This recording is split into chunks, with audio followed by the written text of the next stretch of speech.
Hello everyone. Today I will discuss next question. CSIR NET December 2019 linear algebra का question है आपका part सी का। Question 78 है। Question क्या है? Which of the following statement are true. आपके स्टेटमेंट गिवन है, उनमें से ट्रू कौन सी है वो बताना है। फर्स्ट ऑप्शन क्या है? Any two quadratic form of the same rank in N variable over R isomorphic. Second option क्या है? Any two quadratic form of the same rank in N variable over C are isomorphic. Third option है any two quadratic form in N variable are isomorphic over C. Fourth option क्या है? A quadratic form in 4 variable में भी isomorphic to a quadratic form in 10 variable. जो आपका question है वो जो क्वाड्रेटिक फॉर्म है उसको आइसोमॉर्फिक पूछा गया है, एक बार सी के ओवर में, एक बार आर के ओवर में, जिसमें एक बार रैंक जो है आपका इक्वल गिवन है, एक बार बिना रैंक के पूछा गया है। जैसे कोई भी अगर आपकी कोई भी दो क्वाड्रेटिक फॉर्म है, ये आपके दो रिजल्ट बताऊंगी मैं एक बार, फिर आप रिजल्ट से चेक कर सकते हो। Any two quadratic form in N variable are equivalent over R, किसके ओवर में बताया है मैंने? आर के ओवर में। If and only if they have the same rank और सिग्नेचर। जो आपकी कोई भी दो क्वाड्रेटिक फॉर्म है वो इक्विवेलेंट कब होंगी? आर के ऊपर। जो आपकी क्वाड्रेटिक फॉर्म बनेंगी उन दोनों का रैंक और सिग्नेचर क्या होना चाहिए? सेम होना चाहिए। बट अगर आप सी के ओवर में चेक करते हो, any two quadratic form in N variable are equivalent over C if and only if they have the same rank. अगर सी के ओवर में चेक करते हो सिर्फ आपको रैंक चेक करना होता है, अगर आप आर के ओवर में चेक करते हो तो रैंक और सिग्नेचर दोनों चेक करने होते हैं आपको। अब मैं 1 बाय 1 ऑप्शन चेक करती हूँ, आप पहले 1, 2 और 3 ऑप्शन चेक कीजिएगा। ये देखिए, फर्स्ट ऑप्शन है कि any two quadratic form of same rank in N variable over R isomorphic. But हमने अभी बताया है कि जो आर के ओवर है वो कब होंगे इक्विवेलेंट? जब उनका सिग्नेचर और रैंक दोनों क्या होने चाहिए? सेम होने चाहिए। बट इसने क्या दिया है? सिर्फ रैंक दिया है, तो आप कुछ नहीं कह सकते कि वो आइसोमॉर्फिक होंगी या नहीं होंगी। तो फर्स्ट क्या हो जाएगा आपका? रिजेक्ट हो जाएगा। सेकेंड ऑप्शन चेक कीजिएगा, any two quadratic form of the same rank in N variable over C are isomorphic. अगर आप सी के ओवर पे चेक करते हो कि दोनों इक्विवेलेंट या नहीं होंगी, उसमें सिर्फ आपको रैंक चेक करना होता है। और इसमें बोला है कि वो रैंक दोनों का क्या है? सेम है, तो वो क्या हो जाएंगी? आइसोमॉर्फिक हो जाएंगी। तो ये ट्रू स्टेटमेंट हो जाएगी। थर्ड क्या है कि any two quadratic form in N variable are isomorphic over C. अगर आप सी के ओवर में चेक करते हो तो रैंक तो सेम होना ही चाहिए, बट इसने कुछ नहीं दिया है, रैंक सेम नहीं है, तो आपका थर्ड क्या हो जाएगा? रिजेक्ट हो जाएगा। आपका फोर्थ ऑप्शन बचा। फोर्थ ऑप्शन क्या है?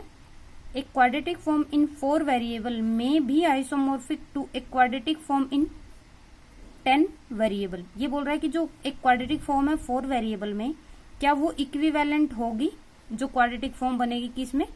3 वेरिएबल में। अब यहाँ पे जो इक्विवेलेंट पूछा गया, जो आइसोमॉर्फिक पूछी गई है, यहाँ फील्ड मेंशन नहीं किया गया, जैसे यहाँ आर, सी और सी मेंशन किया था। तो यहाँ आप दोनों पे चेक कीजिएगा, आर पे भी और सी पे भी। अब मैं क्या करती हूँ, एक क्वाड्रेटिक फॉर्म लेती हूँ मैं आपकी 4 वेरिएबल में, एक क्वाड्रेटिक फॉर्म लूंगी मैं आपकी 10 वेरिएबल में। ये देखिए, ये मैंने एक मैट्रिक्स ली है जो क्या है? क्वाड्रेटिक फॉर्म है किसी मैट्रिक्स की, जिसके पास 4 वेरिएबल में है। ये इसके पास 4 आइगन वैल्यू हैं, डिटरमिनेंट नॉन जीरो है, चारों के चारों आइगन वैल्यू आपकी 4 हैं, तो पॉजिटिव है चारों आइगन वैल्यू। तो जो इसका इंडेक्स है वो कैलकुलेट करूँ मैं। इंडेक्स क्या था? Number of positive eigen value, वो कितनी है आपकी? 4 है। Number of negative eigen value कोई भी नहीं है, तो एन की वैल्यू 0 हो जाएगी। अब सिग्नेचर कैलकुलेट किया मैंने, सिग्नेचर क्या होगा? p माइनस एन, तो 4 माइनस 0 क्या हो जाएगा? 4 हो जाएगा।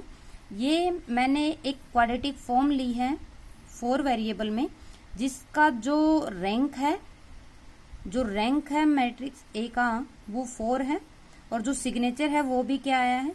4 आया है। अब जो सिग्नेचर है वो मैं क्यों कैलकुलेट किया है मैंने? क्योंकि मैंने यहाँ बताया जब आप इक्विवेलेंसी इसकी चेक कर रहे हो, आइसोमॉर्फिक चेक कर रहे हो आर और सी, अगर सी के ओवर में चेक करोगे तो आपको सिर्फ रैंक चेक करना है, लेकिन अगर आप आर के ओवर में चेक करते हो कि वो दोनों आइसोमॉर्फिक हैं या नहीं है, तो आपको उसका सिग्नेचर भी कैलकुलेट करना पड़ेगा। इसलिए मैंने यहाँ पे इसका सिग्नेचर भी कैलकुलेट किया है। ऐसे ही मैं एक दूसरी मैट्रिक्स लेती हूँ जिसकी क्वाड्रेटिक फॉर्म मैंने बनाई हुई है, जो 10 वेरिएबल में है। ये देखिए 4 तो यही है, जो रिमेनिंग है वो मैंने क्या रख दिए? 0 रख दिए। बाकी जो है वो सब क्या है आपके 0 हैं। उसको मैंने यही ऐसे लिख दिया कि जो ये मैट्रिक्स है आपकी 4x4 ऑर्डर की वो ये है, बाकी ये आपके क्या है 0 एलिमेंट है। अब ये देखिएगा इसका भी रैंक कितना है आपका 4 है, चारों आइगन वैल्यू इसकी भी क्या है पॉजिटिव है, और इसका भी सिग्नेचर क्या आएगा 4 ही आएगा, क्योंकि जो आपकी पॉजिटिव आइगन वैल्यू है वो 4 है, नेगेटिव आइगन वैल्यू आपकी 0 है।